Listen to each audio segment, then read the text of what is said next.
बीडमध्ये उपस्थित राहत असताना माझ्याबरोबर पोलीस अधीक्षक नवनीतजी, त्याचबरोबर आपण सर्वजण प्रिंट मीडिया, सोशल मीडियाचे पत्रकार बांधव.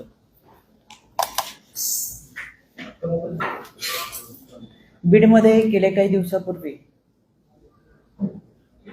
उमा किरण कोचिंग क्लासेसच्या बाबत जी घटना घडली ती गुरु शिष्य या नात्याला तर काळीमा फासणारी आहे, पण त्याचबरोबर उद्याच्या समाजाचं भवितव्य असलेले तरुणाई विद्यार्थी दशेमध्ये शिक्षण घेत असताना विद्यार्थ्यांच्या मनामध्ये शंका निर्माण करत भय निर्माण करणारी, तसेच पालकांना देखील अस्वस्थ करणारी आहे. यामधील आरोपी प्रशांत खाटोकर आणि विजय पवार यांच्यावरती 26 जूनला गुन्हा दाखल झाला. गुन्हा दाखल झाल्यानंतर या आरोपींना फरार होण्यासाठी मदत करणाऱ्या अजय नारायण बोत्रे यांनाही BNS अंतर्गत नोटीस देण्यात आलेली आहे आणि या आरोपींना 29 तारखेला मांजरसुबा येथून पोलीस पथकाने अटक केली. या घटनेचे पडसाद हे संपूर्ण महाराष्ट्रामध्ये उमटले.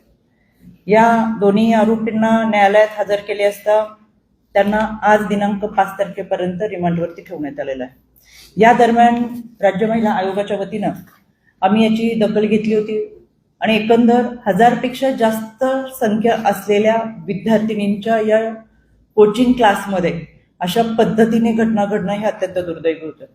यामध्ये CCTV फुटेज, CDR असतील आणि त्याच्या संदर्भातले सर्व माहिती, मोबाईल, लॅपटॉप, जी काही उपकरणं त्या ठिकाणी असतील ती जप्त करून त्याची माहिती ही पोलीस स्टेशनला जमा करावी.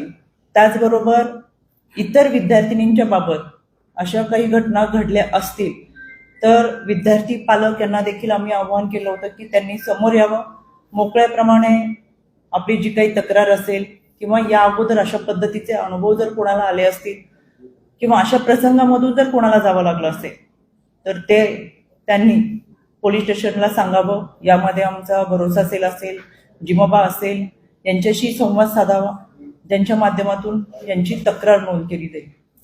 आपल्याला भेटण्यापूर्वी मी संबंधित पीडित मुलीला आणि तिच्या पालकांशी जवळजवळ 1 तासभर बोलत होते. या सगळ्यांमध्ये एप्रिल 2024 पासून प्रशांत खाटोकर आणि विजय पवार हा या विद्यार्थिनीचं लैंगिक शोषण करत होता.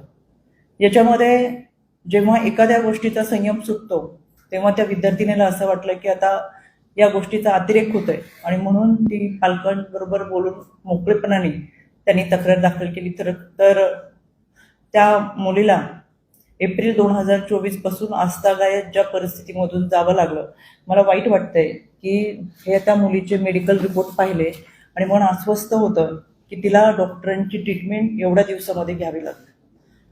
प्रचंड मानसिक ताण, नैराश्य आणि यामुळे दररोजच्या जीवनामध्ये वावरत असताना तिचा गेलेला आत्मविश्वास असेल आणि या नैराश्यामुळे वाईट विचार करत आयुष्य संपवावे की काय इथपर्यंत तिची मजल या विकृतीमुळे गेली.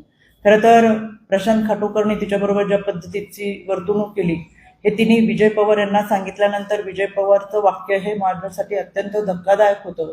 विजय पवार तिला म्हणत होता की प्रशांत खाटोकरला आम्ही त्याच्यासाठीच ठेवलेलं आहे.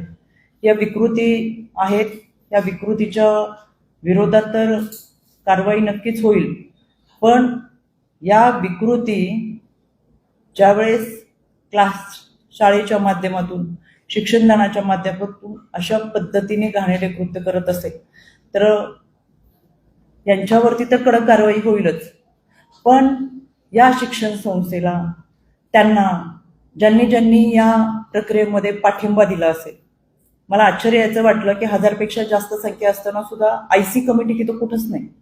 एकही महिला कर्मचारी या कोचिंग क्लासमध्ये कुठेच नव्हते. माध्यमातून मागितली जाईल. बऱ्याच वेळा काउन्सिलिंग बोलली.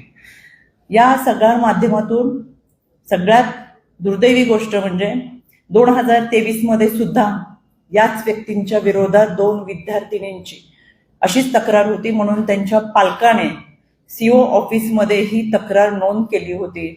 पण आजतागायत त्या तक्रारीची दखल घेतली गेलेली नाहीये. या माध्यमातून SP असतील आणि जी SIT टीम केलेली आहे, या टीमला माझ्या सूचना आहेत की 2023 मध्ये जी तक्रार सीओ ऑफिसला दिली गेली होती त्याची दखल का घेतली गेली नाही. कदाचित त्याच वेळेस या तक्रारीची दखल घेतली असती तर पुढे जाऊन या गोष्टी घडल्याच नसतात. आज या ठिकाणी उपस्थित राहत असताना पालकांनी तो अर्ज सीओ ऑफिसला केला, शिक्षण विभागाला केला, पोलिसांकडे तो अर्ज आलेला नव्हता, त्याच्यामुळे ही कल्पना पोलिसांना नव्हती. हा अर्ज पोलिसांकडे आल्यानंतर आता देखील पोलिसांना सूचना केलेल्या आहेत. संबंधित पालक आणि विद्यार्थी यांना संपर्क करून आज पोलीस पथक हे संबंधित विद्यार्थिनींची त्यांच्या घरी किंवा इतर ठिकाणी भेट घेतील. त्यांना जी काही माहिती द्यायची आहे, त्यांना ज्या अत्याचारातून जावं लागलं असेल त्याच्या संदर्भातले त्यांचे काही प्रश्न असतील, त्यांना जे काही सांगायचं असेल तर ते आमच्या काउन्सिलिंग विभागाकडे सांगतील. जिल्हा महिला बाल विकास विभागाच्या अंतर्गत ही संपूर्ण प्रक्रिया पार पडतीये. याच्यामध्ये 2023च्या घटनेच्या अनुषंगाने मला जो आत्ता अर्ज पाहायला मिळाला, जो सीओ ऑफिसला पाठवला होता तो अर्ज मी आत्ता पाहिला. याच्यामध्येही संबंधित पीडितेने आत्ता जी पद्धतीची तक्रार दिली, अगदी तशाच स्वरूपाच्या लैंगिक अत्याचाराची तक्रार ही 2023 पूर्वीची आहे. त्याच्यामुळे इतक्या कालावधीमध्ये या गोष्टीची गांभीर्याने दखल का घेतली गेली नाही याच्यासाठी संबंधित विभागाला आमच्या सूचना आणि समक्ष हजर राहून त्यांनी त्या गोष्टी याचा खुलासा करावा आणि ज्यांनी या कारवाईमध्ये दुर्लक्ष केलेलं आहे त्यांच्यावर देखील कायदेशीर कारवाई केली जाईल. कारण 1000पेक्षा जास्त संख्या असलेल्या विद्यार्थिनींच्या या कोचिंग क्लासमध्ये इतका हलगर्जीपणा, जिथं IC कमिटी नसावं, महिला कर्मचारी नसाव्यात, त्याचबरोबर अशा पद्धतीने घाणेरडी कृत्य केली जात असतील तर त्यांना वेळीच लगाम घालणं गरजेचं आहे. त्याचबरोबर बीड जिल्ह्यामध्ये असलेल्या एकूण कोचिंग क्लासेस संस्था यांचा आढावा हा कलेक्टरांच्या माध्यमातून आम्ही सादर करायला सांगणार आहोत. यामध्ये प्रत्येक शिक्षण संस्थेमध्ये एक तर शिक्षक पालक कमिटी असतात, सखी सावित्री कमिटी असतात, कंप्लेंट बॉक्स असतात. या कोचिंग क्लासमध्ये असा कोणताही कंप्लेंट बॉक्स नव्हताच. मुळातच विकृती असल्यामुळे अशा पद्धतीने कोणत्याही पद्धतीची त्या ठिकाणी सुविधा ठेवलेल्या नव्हत्या. आणि संबंधित पीडित मुलीने सांगितलं की तिच्याबरोबर गैरवर्तन केल्यानंतर ते सगळं रेकॉर्डिंग आरोपींनी त्यांच्या मोबाईलमध्ये केलेलं आहे. हे मोबाईल जरी जप्त केले असेल तरी संपूर्ण कोचिंग क्लासमध्ये असलेली CCTV फुटेज असेल किंवा मोबाईलमध्ये रेकॉर्ड केलेले व्हिडिओ इतर कुठे सेव्ह केलेत का याची सुद्धा संपूर्ण माहिती घेतलेली आहे. या यंत्रणेमध्ये अजूनही काही तपास समोर येत असेल तर त्या अनुषंगाने कारवाई केली जाईल.